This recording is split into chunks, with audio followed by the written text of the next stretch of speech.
Thank you for coming along. So as the title of this talk hopefully clearly explains, today we're going to talk about embracing change and the challenges of changing traditional mindsets. Before we start, I'm going to do a quick survey of the room, and I'd like just a show of hands to 3 questions that I'm going to ask. How many people in the audience, come January the 1st, have decided that they want to do a New Year's resolution and haven't really stuck to it throughout the year? Just a show of hands. It's okay. You could be. Oh, everyone's stuck to New Year's resolutions in this room. No, I don't believe any of you. So yeah. So just a show of hands. How many people have actually stuck to their New Year's resolutions, or any form of change that they wanted to make with themselves?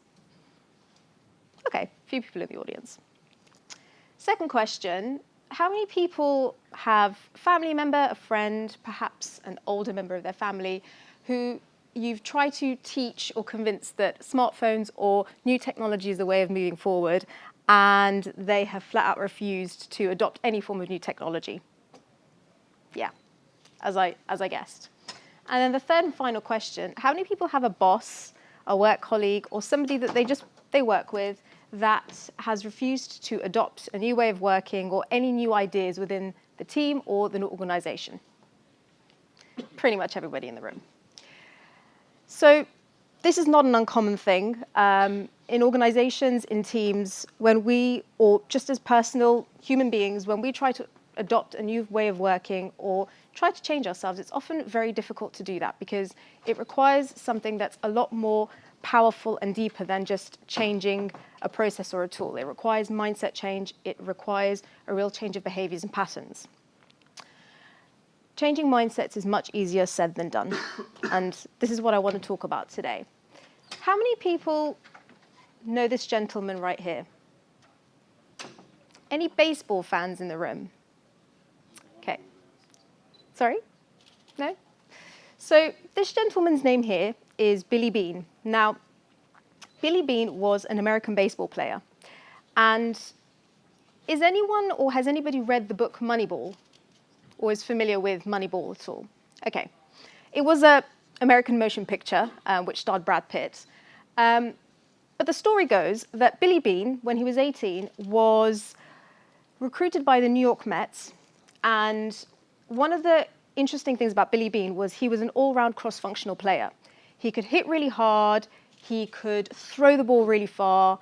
He could catch. He was the player that every American baseball company wanted because he could do everything. He wasn't just good at one thing. When the New York Mets recruited Billy Beane, for reasons which are unknown, he actually didn't perform very well at all. He signed the $1 million contracts, but unfortunately, he wasn't able to actually perform. So what ended up happening was Billy Beane played for the New York Mets, failed, and then he got sold and moved to different baseball teams as time went on. And he eventually became the general manager of the Oakland Athletics. And one of the things that he realized as becoming general manager was there was an imbalance in the game of baseball. And Moneyball, the book and the movie, talks about this really well. So if you haven't seen it and you haven't read the book, I urge you to do so because it's a very interesting story. Billy Beane decided that he had to change something about the game of baseball because what evidently had happened was you had your rich teams, you had your poor teams, and usually the rich teams who had more money could buy the better players and would usually win more games, right? Logical. But one of the things that he realized was the Oakland Athletics at that time didn't have any money, so they couldn't buy any of the good players, which pretty much meant that if they weren't able to have a solid, amazing, awesome team with all these amazing, valuable players, they were going to completely lose and cease to exist after a certain point in time.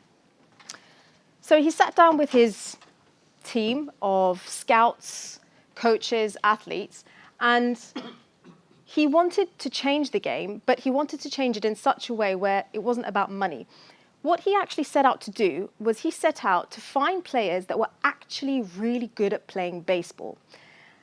And what eventually happened was he started to recruit players who only cost maybe $200,000, $400,000, sometimes even $150,000, and created a cross-functional team.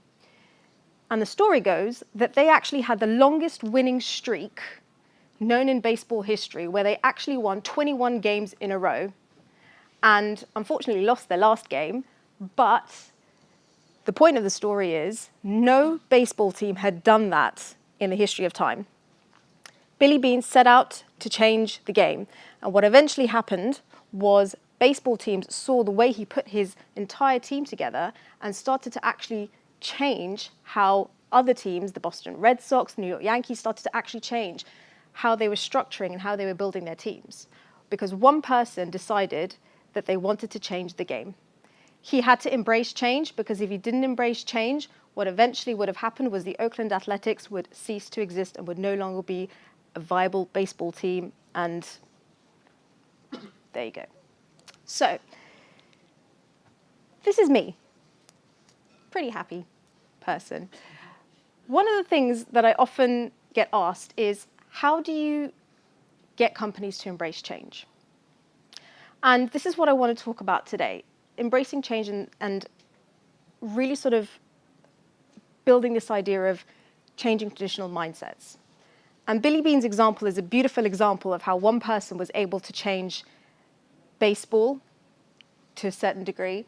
And I think it's one of the great stories that I personally love. But yes, I absolutely encourage everyone to go and have a read of the book and have a watch of the movie, because there's a lot of learnings in there that relate to what I want to talk about today. But first and foremost, I want to quickly zoom out. We live in a world where technology is absolutely blinding the industry. And one of the things that many organizations are not realizing is the need to actually embrace new ways of working and new ways of thinking. Because getting ahead and being able to compete with competitors out there is a big business critical concern. If we think about, and they're very simple examples, but if we think about Airbnb, if we think about Uber with all its controversies and everything, they are actually changing the market. They are changing the way people are using applications out there. They're changing the way people are behaving, and companies need to keep up with this. Otherwise, they too will cease to exist. And so there's an urgent need to adapt to new ways of working, and it's a necessity. I currently work for the retail company River Island. River Island are up against massive pure plays. And one of the biggest challenges that we have is being able to keep up with the online industry, because historically River Island's been a high street retailer. So how do they change their ways of working to really adapt their technologies, really change how they think, not just internally, but also how they interact with their users, etc., to keep up with the competition? Because if they don't, they will cease to exist. And so one of the things that I've come to learn, certainly in the last few years of working with organizations, is that change is a really hard thing. And a lot of companies do massively undervalue this specific sentiment, because they think change can be done really simply by command and control. But it can't. There's no way that you can embed change and bring about new ways of working by simply telling people what to do. So often when we think about change, and when we think about embedding new ways of working, we forget three very key things. And we forget that often changes become imposed. When you want to change and bring a new way of working, and when you want to try and think about moving from, for example, waterfall ways of working to agile ways of working, which is one of the most common transitions and transformations, changes suddenly become imposed, because people often forget that there's something more deeper than just the tools and the processes. People are forgotten. The number of times that I have seen just how something like command and control can really install this fear, and managers or people that are trying to bring about change forget about the people who are actually delivering the software or who actually work within these teams, is unbelievable. And it's such a shame, because there's so many talented people that work for all these companies that we work for, that we're really trying to drive this change within. And we often forget focus. We often misplace focus. When we're trying to change and bring a new way of working, we forget why we're doing it. I was just in the previous talk about Agile is Dead, and the last slide was about why are we even becoming Agile? Why are we even doing this in the first place? So when we think about embracing change, or when we think about changing ways of working, these are three key things that often happen, and these are three key challenges that a lot of people also don't know how to solve. And what ends up happening is you start to produce a lot of resistance. How many people, just again, a show of hands, have had pushback or have had someone sort of turn around and say, no, I don't want to do that because for whatever reason? Just again, show of hands. Yeah, we get a lot of pushback, and 99% of the time it's because people don't know why we're making the change, and people don't understand the root cause of why we're making the change. So it's so important that we take our teams, it's so important that we go on this journey together, not even just as a department, but as an organization, to really make change happen. Because change is scary. Change sometimes can mean redundancy. Change can sometimes mean a change in job role, job title. It installs a fear. But if we start to flip that on its head, change can actually be a positive thing, because change can mean learning. Change can mean adapting to new ways of working, new ways of thinking. It can open up so many opportunities to explore new areas and discover new ways to do things. And I often find that when you want to bring in a new way of working, or when you want to change something, suddenly there's this fear that sort of is thrown upon people. But actually, if we start to really think about how change can be a positive thing, we can actually flip it on its head and start to see amazing ways of working and collaboration really come out of our teams and within our companies. And for me, learning to embrace change is healthy. It's a necessity, and it's something that organizations need to start really embedding within their culture. Because change leads to learning, like I said, leads to new opportunities and new experiences. And if organizations don't think about how they can change and evolve, then they're going to be left behind. And it is a case of adapt or die. So again, back to my example of River Island, we've started to introduce new technologies, such as microservices. Now, microservices, for example, for some organizations is, we've been doing that for years. For River Island, it's a massively new thing, because in the past, they've been entrenched in old ways of working, and now they're at a point that they have to change their systems, because their systems are too complex and need to be decoupled, because it takes so long to deploy code.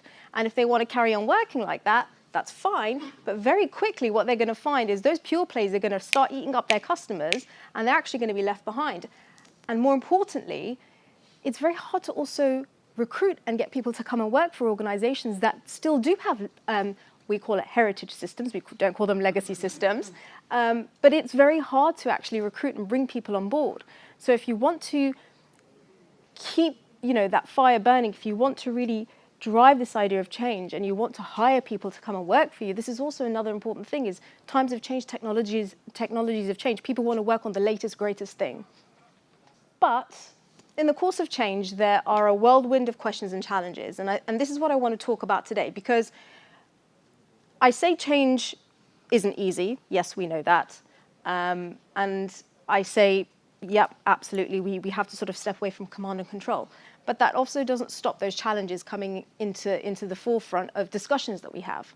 So as a Scrum Master, as an Agile coach, as someone that works within organizations and helps embed change and changing mindsets, one of the biggest things that I always get is, what's the point? Why? What benefit is that going to give us? And the number of conversations and difficulties that I've had, especially with product owners, for example, to give just a very simple example, why do we need to estimate? Why do we need to do this? And I've had my fair share of arguments, but those are the arguments and those are the conversations that are really going to help start driving that mindset change. This is important. If you're not having those difficult conversations, something's wrong. And that's one of the things that I truly do believe. And as I said, change is hard. It's never easy to change something about yourself, to change something within a team. It's a very difficult thing. It requires pure perseverance and a mindset change and a shift in habits and a shift in ability. And for me, there's three key things, whether it's organizational change, whether it's a change within your team, whether it's a change within yourself. There are three key things that I believe are important to really helping drive and embed change within any of those three areas. And the first one is value. If we think about companies and organizations we work for, often people say, what's the benefit? Where's the value? Show me how this has changed. Show me how this is better.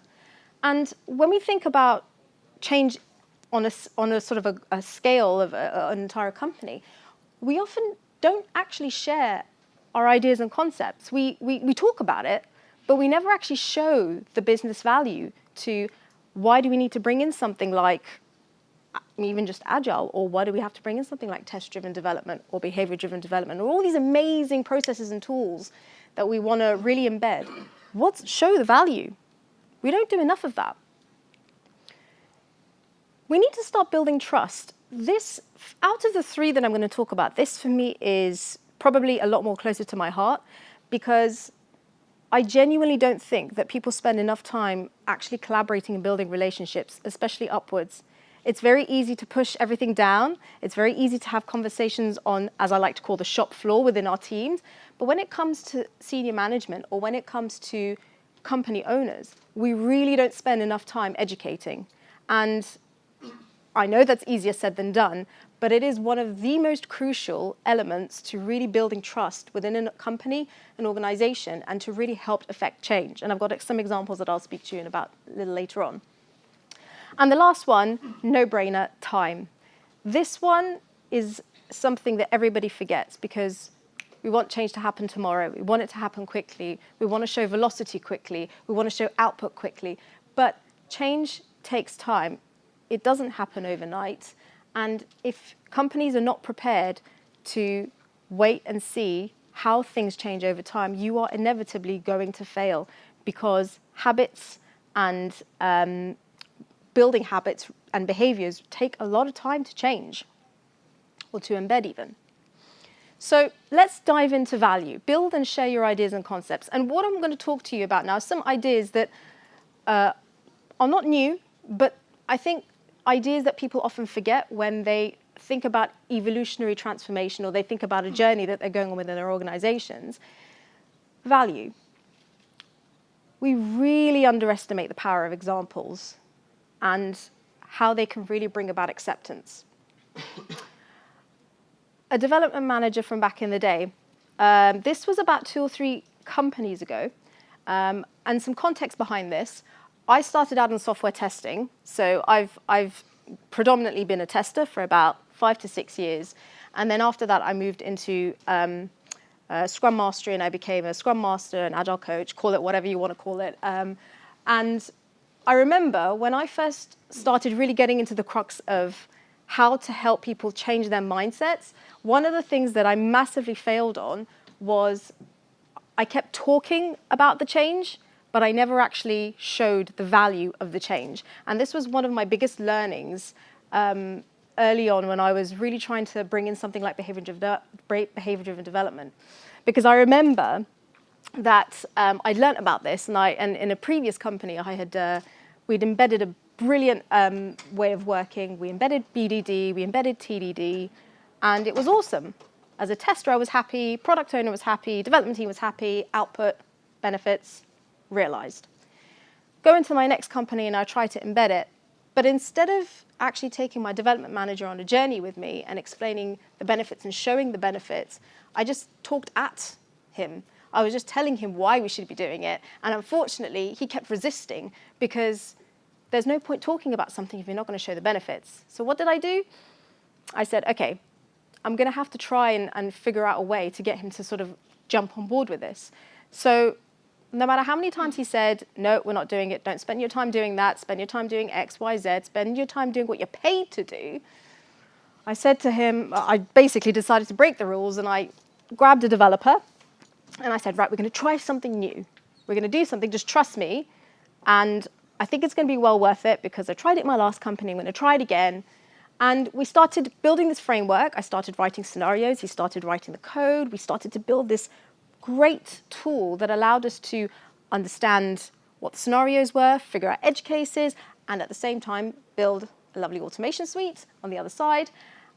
And we kind of just started doing it, and the development manager didn't know any better, but things started to become really productive on that team, because we were able to build our automation suite, we were able to understand our scenarios, and long story short, other teams actually started to use this framework because we started talking about it. And very soon that development manager started to get on board, because he saw the benefits, as opposed to just hearing me go on and on and on about the benefits.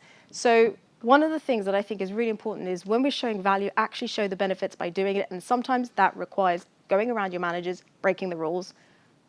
But usually it's well worth it. So demonstrate and educate. Really important part. If you want to show something working, do it, demonstrate, and educate people through demonstration. Because sometimes when actions need to be louder than words, it's really important to show those examples because they can win managers or other people over in the company. Not always, but 99% of the time. Okay, 99% of the time is a very accurate, specific percentage. But a lot of the time, you do find that when you show somebody something working, actually, it's a lot more beneficial than just talking at them. And committing and following through is sort of the next, another tip, because usually, and this is, again, where I went wrong, I just kept talking and talking, and a lot of the time, if you're not showing any action, it's just words. So often people can't see the benefit. And as I said, I broke the rules. Sometimes you have to go around people to get decisions made to actually action something. And it's not always the best way of doing things because some, and I say managers because usually it's trying to get a manager on board or even if you're trying to get another team member on board, sometimes it's easier just to go around that person, especially if there may be a lead on the team and you might have some difficult conversations. If you want to actually get a point across, sometimes you have to break the rules. And I'm not saying do this every time, but it can bring about some really useful and very powerful outcomes. So for me, it's about value learning over just delivering. This isn't just about getting a piece of code out there. This isn't just about delivering software. This is about value learning. When we want to actually try and change mindsets, when we want to actually try and bring something in new, think about what's the value that somebody else is going to gain out of that, and what's the value learning. Next, trust. And like I said, this one sits very close to my heart. And the reason being is because currently in the company that I'm working for, River Island, 99% of the time, I am doing more collaborating and conversing with senior management than I am actually with the teams. And it's such an important part to really embedding ways of working and changing mindsets. I saw this tweet. Now, I've given this talk a couple of times, and I saw this tweet last year. And I love it because I used to be one of the people where I used to get really pissed off with senior managers or anyone who was talking, about waterfall and didn't love the agile community. I used to be one of those evangelic people, but more along sort of the journey that I've been on, I've realized that if we're not actually taking people on a journey with us, we're often going to lose them on the way. And so for me, a lot of it stems down to really sort of building this idea of how we actually get management to understand what it is agile software development is all about. Now, that's not to say that through conversation, you're always going to win management over, but one of the best ways to do it is to actually being persistent and constantly having those conversations and empathizing with senior managers, empathizing with stakeholders. For years, they've worked in a different way. And now suddenly, well, not suddenly, even for the last 10 years, we're sort of saying there's a better way of doing things. Yes, that's going to, you're going to get pushback. But instead of waving your hands and getting all angry about it, how about you actually start conversing and start understanding their perspective and their point of view? I've seen many agile coaches do the exact opposite and have failed and have been walked out of the company because they don't know how to communicate and they don't know how to collaborate and they don't know how to converse with people that don't understand it. But if you're open to that and you sort of say, it's okay, let's talk through this, let's understand why it is maybe you don't understand it, or let's understand how we can maybe not be so evangelical about it and think of the most pragmatic way to approach this, you're going to get a lot further than somebody that's just gone, right, no, you don't get it, so get out of my way. Because that creates a lack of trust. And that has an absolute detrimental impact on organizations and teams. If there's no trust within, well, certainly within a team, absolutely, but within senior management, and there's no trust within the stakeholder community, you're inevitably going to fail because there's just no collective understanding. How many people have read The 5 Dysfunctions of a Team or are aware of this book? Cool. It's a fantastic book, and I really encourage whoever hasn't read it to go and have a read. I've read this twice, and one of the best things that I love about this book is the way that it takes real life scenarios and puts it into a fictional story. But the 5 dysfunctions of a team, right at the bottom, is the absence of trust. If there's no trust within any team, community, organization, you're almost sure that you're never going to be able to go on that journey, and it is going to, unfortunately, fail. So align and manage expectations. Within companies, within organizations, you've got senior management who sit up here who are in their own bubble.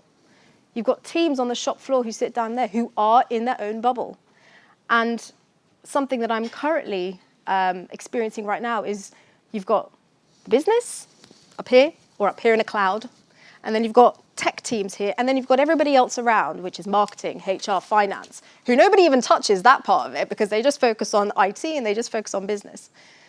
But even just looking at these two sides of the spectrum, if you start to align how both IT and the business think, you'll actually see some amazing things happen. I currently work within our portfolio side of the business, where I'm actually trying to get the portfolio team to understand what is it that IT actually do? How is it that they actually work? And I'm trying to embed ways of working within that team for them to understand and to align and bridge that gap. Because if that gap's not bridged, if you don't have that alignment, people are all off doing their own thing. And you're never going to be working towards that collective goal of embedding maybe a particular way of working in an organization together. And that's, again, going to lead to all sorts of failure. So whether you're managing upstream, downstream, you need to make sure that everybody is on the same page. If you have company goals, does everybody know what those company goals are? If you have department goals, does everyone on the shop floor know what those department goals are? Is everybody aligned? Anybody seen this picture by Henrik Nyberg? Yeah, it's one of my favorite pictures. You have alignment and autonomy. Usually, what ends up happening, and unfortunately, where we are currently, in my current organization, we're somewhere here, where everyone's working on loads of different things, nobody is aligned. And I think this is just one of the best ways of sort of showing that if you have low autonomy, low alignment, you have unhappy people. Whereas if you have high autonomy and high alignment, people start to figure things out. People have the autonomy to start making decisions. People are able to really sort of figure things out and are able to work together because everyone knows what direction they're going in. They're all working together, but they're not working in silos. So make sure that you are managing and aligning expectations whenever you want to change or embed new ways of working, because if not everybody is on the same page, you're going to lose people on the way, you're going to lose that trust, you're going to lose that focus. Be consistent and reliable. Occasionally saying that you'll do something loses trust over time. You've got to be able to constantly show value, show benefit, and constantly be showing output. And finally, build an accountability. Accountability, that word. Accountability and ownership, two words which are said so often, but absolutely never acted upon, and people just don't understand what accountability and ownership means. You have to invest your time in communicating as frequently as possible with not just senior management, but with other people within an organization. And for me, it's about seeking that mutual success. When we want to change, when we want to build ways of working, there's no point everyone being on their own agenda. I've been in a situation where you've got head of architecture, head of engineering, head of product, and head of delivery. Totally different goals. What's the point? Head of architecture wants to build amazing architectures, amazing teams. Head of engineering wants to be the most agile, wants to really sort of deliver output. Head of product still believes that business analysis, which does have its place, is important, but we don't need product owners, we don't need decision makers. Everybody is on their different agenda. No one is aligned. And if you don't have that alignment, You don't have that trust within at least that leadership side, so how do you expect people within the teams to have trust? How do you expect companies to really enable and really build this journey and that evolution of really changing mindsets and changing ways of working? There's got to be mutual, there's got to be collaboration, and you have to focus on mutual success. It's not just about one team and the other team doing better. It's not just about the business getting what they want and IT delivering the best technology. It's about the business and IT aligning, but taking finance, HR, and everybody else on that journey with you. And finally, time. Change doesn't happen overnight. Such an obvious statement, but one that everybody forgets. You said output would increase and teams would get faster. How many people have heard this sentence, or how many people have maybe even said this sentence before? Yeah, put your hands up, guys. It's all right. It's a safe environment. Yeah, I've said this before. You said you would go faster. You said teams would go faster. Yeah, they will, but in the long run. Because a team on its own, in its own shape and form, works one way, and another team in its own shape or form works in a completely different way. Each of those teams are going to take their time depending on the people that are in the team, depending on the dynamics.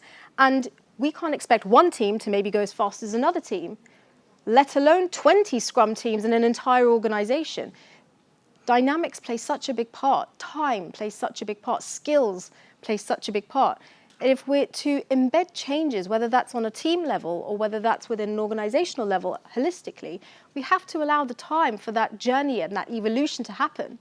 At River Island, for the last year and a half, when I first joined, we had two Scrum teams who were working in completely different ways, had completely different velocities, doing their own thing.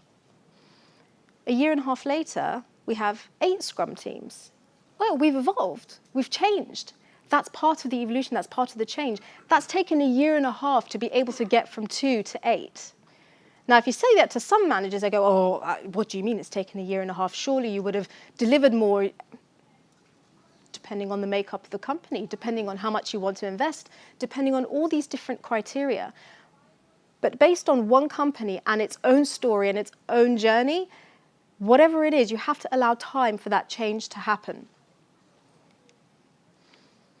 I'm sure everybody's heard this one. You have to go slow to go fast. I had an interesting conversation yesterday. We were talking about, I was talking to one of my managers, and he said, oh, yeah, just giving out bonuses, it wasn't as great as last year.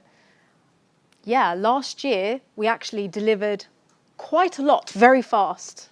There's also a danger in delivering quite a lot very fast, because the expectation of year 2 is you have to double that. Actually, what happened? Someone's laughing in the back. I can see you laughing in the background. We actually got to this point where we peaked.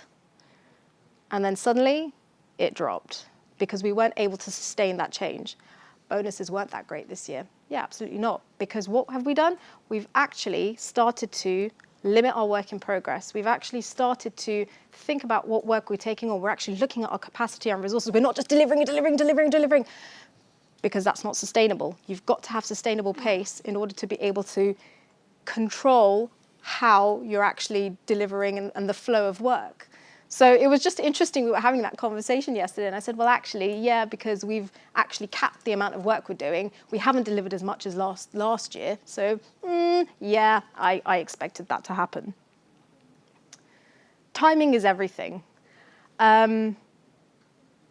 Whenever I go into organizations, or whenever I work, even just working with new teams, I often spend just a small amount, well, not a small amount of time, but just an amount of time observing, listening, learning, understanding the environment, understanding the dynamics. We want to change and bring new ways of working in. We often jump straight into it and go, we're going to change this, we're going to change this, within 2 to 3 weeks of going into an organization. And what happens is resistance, lockdown. Nobody wants to hear it, because who's this person that's suddenly come in and wants to change how we work? We've been working like this for the last X amount of years. So when you go into new companies, or when you want to change something within your teams, it's really crucial that you actually spend time just understanding the dynamic and the environment, because timing is everything. And that change that you want to make might be more beneficial to happen in 3 months' time rather than a month's time. It's really about understanding and actually, really observing your environment. Because as human beings, we need time to adjust. It's, as I said, it's not easy to suddenly change a habit, right? As I said, the first question I asked was how many people have, whether it's a New Year's resolution, or they wanted to go to the gym, or they want to quit smoking, or they want to eat healthy, or whatever it is, or take up a new hobby. It takes time to get into the routine and flow.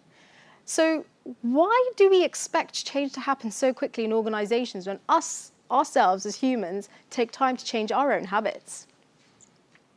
And I was doing a little bit of research when I initially did this talk. Apparently it takes about 66 days on average to form a new habit, i.e. for it to become automatic.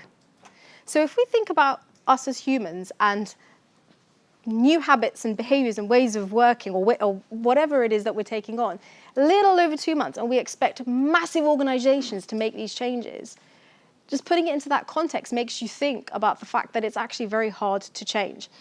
About a year ago, I completely transformed my life. I now go to the gym regularly. I eat clean. I've started meditating. But that didn't happen overnight. It took a year to change my entire lifestyle of what time I wake up in the morning, to what I eat, to how I exercise.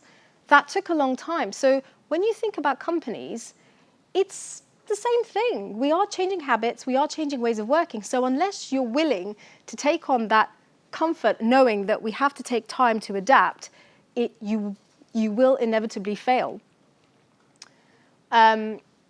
So yeah, the studies have shown that for something to become automatic, it takes a good 66 days. It takes a good couple of months for it to actually become routine.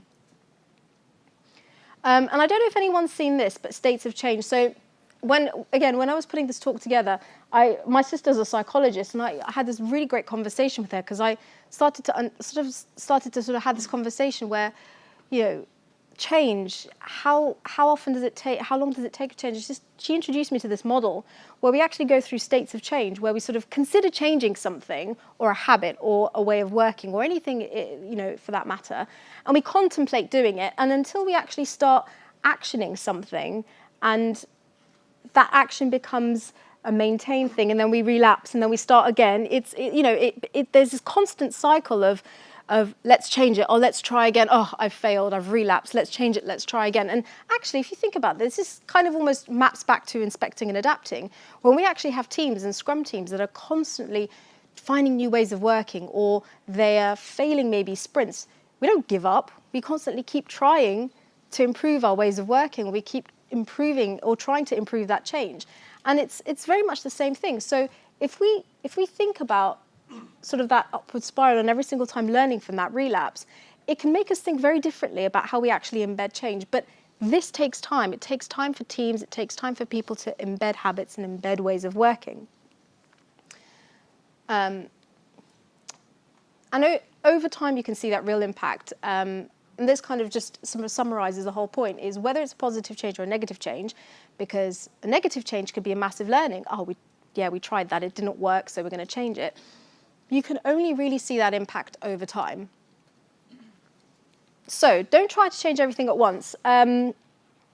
Dave Snowden mentioned this morning, is like sometimes we forget that those small changes make such a difference, because we want to draw out the new process. We want it to be perfect. We forget that processes, ways of working, everything evolves over time. So thinking about sort of the new habit that you want to start embedding, it takes a lot of motivation, and sometimes it's really understanding what are the small changes that are going to add up to help us really build that new habit or that new way of working. So yeah, small wins add up. There's, as I said, this underlying misconception that changes have to be huge. They don't. Small little changes add up over time, and they really make a massive difference. And the last thing around time is adapting your environment. When we want to change ways of working, when we want to promote new ways of working, often we forget that our environment makes such a difference to how we actually make that change. So if you want to, very simply, be more agile or bring in a new way of working, you're thinking about embedding Scrum or Kanban, start to actually change your environment to help you adapt to that change. Because as I've said throughout this talk, it's very easy to sort of fall into those traps and become disheartened when it does fail, because we impose the change, we don't give the time, we don't build the relationships. And one of the most important things when we are going on this journey is to pace ourselves, to give us the time to learn, to give us the time to adapt, to give us the time to actually change behaviours, change mindsets, and change habits. Because change is hard.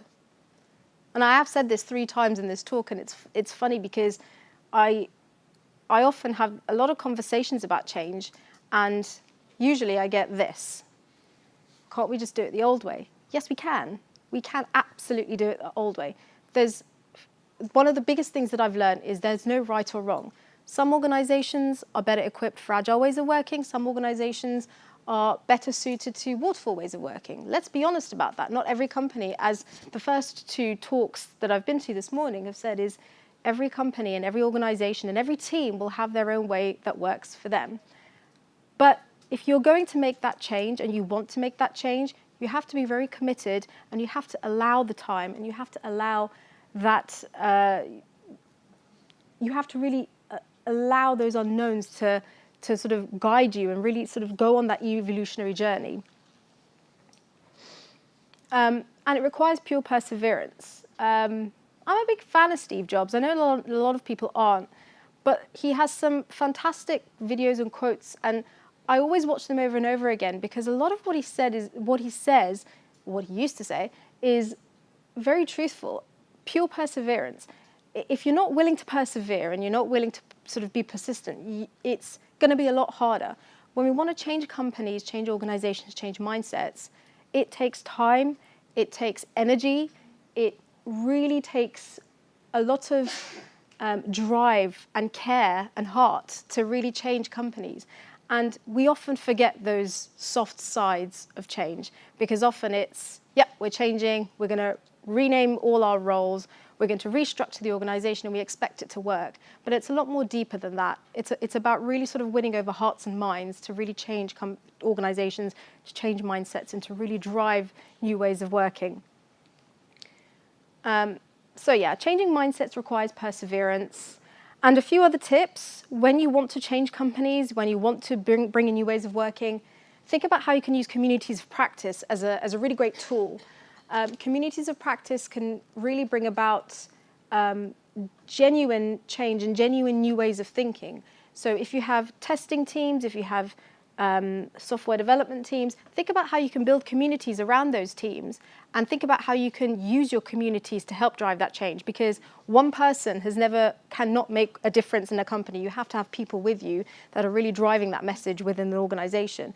And what I mean by that is, if it's an engineering tool you want to really try and embed, if it's a mindset around software testing, a good example would be that in my last company that I was working for, I had to build a software testing team from scratch. There was no way that I was going to do that on my own to try and get others to understand why software testing, or why testing itself, was important. So I used my community of practice as a way to actually embed different change agents within the team and within the company to advocate testing and advocate the importance of it. So build and use communities of practice to help you embed that change. Don't forget to inspect and adapt over time, because the environment is ever changing. As I said at the beginning of this talk, the technology is changing, the world is changing, and if we're not changing with the world, then we're going to be left behind. And slowly embed your change agents. I don't like the word change agents, but it's always very funny to know what to kind of call them. But embed your change agents in all domains of your organization. So if IT and the business are changing, nobody else is changing around them. HR's not changing, finance isn't changing. And this is one of the many conversations that I have been having a lot more recently, especially within River Island, is, but we've been left behind. We don't know what agile ways of working are about, and that's coming from someone who's in the marketing team. If a company has to change, a company has to change holistically. It's not just about IT, it's not just about the business, it's about the entire organization. So make sure you are slowly embedding your change agents and people that understand how agile ways of working work, if that's something that you're really looking to drive, or even just within an engineering department. Think about how you can embed testers if testing is something you want to advocate. Think about how you actually embed different people and dot them around the company or the department to help affect that change. So make sure you're showing value. Make sure you're showing the benefits. Don't just talk about it. Build trust. Make sure you're having conversations and make sure you're collaborating with, especially with senior stakeholders and senior managers within the business. And give yourself and the company, the team, time to make that change happen. Otherwise, what you'll find is they exchange really, really quickly and then suddenly people just drop off because they lose interest. And again, focus is misplaced. Because for me, the real beauty is in the long run. When you actually drive those 3 key areas, you'll actually see that change starts to happen without you even realizing. And a year and a half later, there's real change happening and real ways of working. And teams and organizations have really embraced this new experience. And just to wrap up, the beauty about the story of Billy Beane was the Red Sox actually approached him after he had changed the entire model and dynamic of how he built his team with the Oakland Athletics. But he actually turned down the Boston Red Sox, which was about $12.5 million for a 5-year deal, because it wasn't about the money, it was about affecting change, and it was about finding a new model of doing things because he believed, and it was more about the heart than the dollar sign. So embrace the unknown, encourage change. Thank you.